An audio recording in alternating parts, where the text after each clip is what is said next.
My name is Marko Lazarevic. I'm studying journalism in the Faculty of Philosophy in Poland. You said that about those countries, non-democratic countries, and you said that human rights are breaking in those countries. And we as journalists need the other side of the story. So what about the greatest democracy in the world, America, United States? What about them? Are they breaking human rights? Because we have a lot of examples, for example, Syria, Libya, former Yugoslavia, Serbia, and all other things they are bombing all other countries for democracy. Is it really, is it needed so much? I have information that a lot more people died from battle against terrorism than of terrorism they own. Thank you. Yeah, you didn't hear me say that the US is a true democracy. Allow me also some critical wording on that. First of all, when you look into the electoral system, the electoral system means that in the end, when you analyze this, that only 30 to 40% of the citizens actively participate in elections. You have to go and to be inscribed on a voter list first, and then you can vote. Sometimes with some elections it's a bit higher, but that's the average. So that's problematic. The electoral system makes also that if you can afford it, if you have financial resources available, you have a much bigger chance to get elected than if you don't have. If you don't have, no chance that you will ever be elected in the US. That's the system. When you look into the election of President Obama, his first victory was also backed by support, tremendous support from an incredible number of businesses also in the US. The problem is, and that's the question for the democratic issue again, if you get financial support, you need financial support from all kinds of businesses, you become also dependent on them, you depend on them. So whenever you get into the office, they will call you and they say, but we give you so many euros, 3 million euros or dollar, and please now do something about this or that. So it makes you in a very complicated, gives you a very complicated position. That's one thing. So I would say, and people in the US are discussing that at grassroots level. You don't see that here, you don't read about it here, but they do that.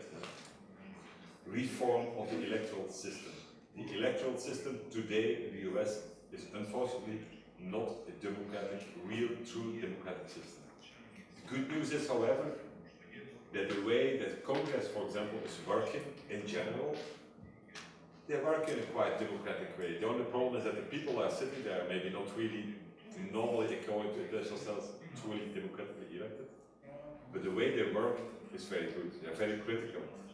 They have checks and balances. They have an extremely good system. Can you imagine any state where there is no agreement on the budget, where they would say, okay, stop, everything will be blocked until there is an agreement on the budget? Where Congress, where the Parliament has such an impact on what the government is allowed to do or not allowed to do. So that's the good news about it. When it comes to international politics, that's the other side, of course, and I'm very fortunate to say that at least till now in Syria, there is no further escalation of the conflict. From my perspective, and I've been dealing with quite a lot of conflicts all over the world, the approach is not always a good one. I remember the discussions we had in Kosovo in 1999 and 2000. The problem is, like in Syria, if you interfere, it will become a regional conflict, a big regional conflict. So you cannot afford to do that. Unfortunately for the citizens living there and facing the terrible consequences of this. But that's about international politics. In international politics, forget about the humanitarian arguments, I would say. International politics is quite often, usually, not driven by emotions, not driven by idealism. It's driven by reality on the ground, by geopolitical interest. When I was in Nepal, for example, to my astonishment, I discovered that there was a huge American embassy. Why? Because Nepal is the border zone with China, between India, the other big power, and China. From a geopolitical point of view, extremely important. Afghanistan, the same story. Why, for God's sake, are these people in Afghanistan? You can question this, but be aware that there are two countries which are interesting for China as a transit route towards the Western world. That's Pakistan, which they use through Iran and so on, to do a lot of export also to the Western world. And second, Afghanistan. If you block, if you want to give China a difficult time, you can try to isolate them. So you try to build influence in the whole zone surrounding China. That's the strategy behind what happens for the moment in Afghanistan. When it comes to ethical issues, of course you're right. I'm the last one to deny this. Look at Guantanamo, where Obama promised I'm going to close this because it is against international law. Look into the issue with the drones that they are using. Where also the UN says this is clearly against international law. You cannot randomly kill people on the ground with unmanned vehicles. That's not done because there's so much collateral damage. Kids and people who shouldn't be killed, you cannot do it and you shouldn't do it. It is clearly against breach of international law. The problem there again is, in my Western media, I don't often read about this because journalists, they don't want to report about it. It's critical, it's a bit sensitive often. It's difficult because the US is still seen as some kind of major ally. I would like to give you one other example on this. When I was a member of the Belgian Parliament, I was dealing also with privacy issues. We had some. We discovered, for example, in the year 2000 that the famous NSA, which is now on the front pages of all the media, that they had an agreement with major telecom companies all over Europe to standardize telecom system. So they established a special organization who was going to take care of the standards for telecom. And these standards included building in backdoors in the system so that they could have an easy access to all telecom systems worldwide, at least in the European countries. We raised this in Parliament, we had discussions in Parliament, and then suddenly, after a few weeks, it disappeared from the agenda again. And it is frightening to see how long it takes, 10 years, 13 years, and then thanks to this action of Mrs. Snowden, that suddenly it becomes news again. And it is something that's not from today, that was 30 years ago. I wrote articles about it when I was in Parliament, columns in the newspapers and the media.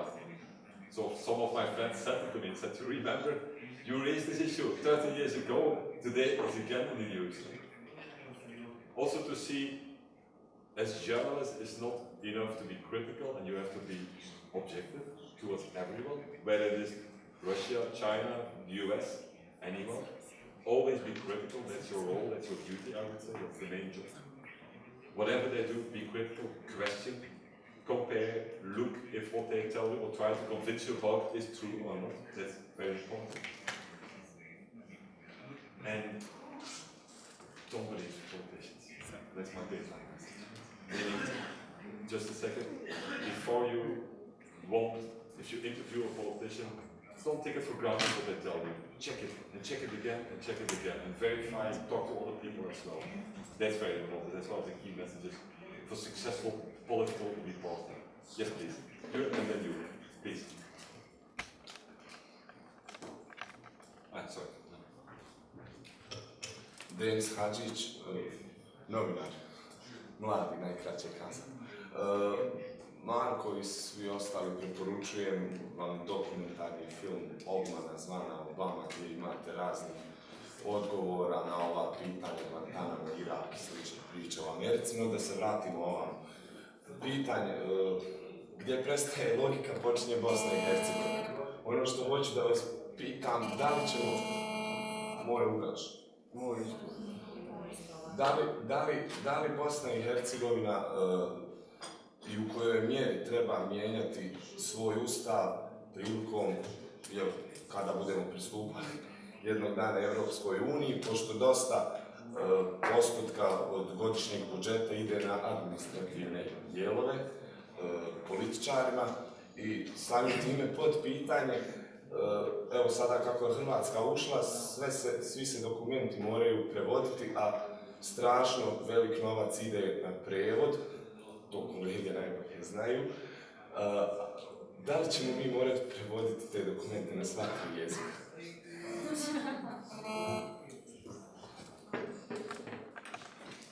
The last question, yes. More than 100,000 pages, you will have to translate in all official languages. You're not the only one. In Belgium, we have two languages that we use in Parliament, it's French and Dutch. There is a third language, it's German. Only 60,000 people speak it and use it regularly.